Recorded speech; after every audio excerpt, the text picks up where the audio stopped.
మనం మాట్లాడుతున్నాడు కదా, ఎక్కడికి వచ్చి ప్రమాణం చేయమంటే అక్కడికి వచ్చి ప్రమాణం చేస్తారని. దొంగతనాలు చేయడం అలా అయితే ఇక సిసిఎస్ ఉండదు, క్రైమ్ బ్రాంచ్లు ఉండవు. ఎందుకంటే దొంగతనం చేసిన ప్రతి ఒక్కడు వచ్చి నేను చేయలేదని ప్రమాణం చేస్తాడు.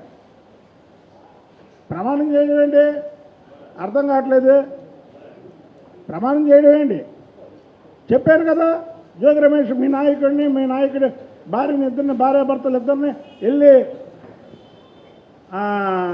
జగన్మోహన్ రెడ్డిని భారతీ గారిని, మేము మహిళలను చాలా గౌరవంగా భారతిరెడ్డి గారిని ఇద్దరిని వెంకటేశ్వర స్వామి దగ్గరికి వెళ్ళి మా జోగి రమేష్ నిజాయితీపరుడు, ఆయనకి నకిలీ మద్యం కేసులో సంబంధం లేదు అని వాళ్ళు ప్రమాణం చేయాలి. కానీ చంద్రబాబు గారు ప్రమాణం చేయడం ఏంటి? ప్రతి ఒక్కరికి ఇది అలవాటైపోయింది.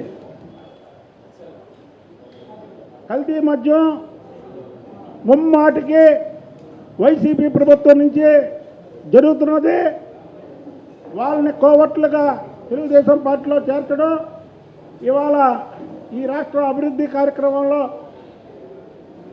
అది ఇంకోటండి. అదే జగన్మోహన్ రెడ్డి ప్రభుత్వం అంటే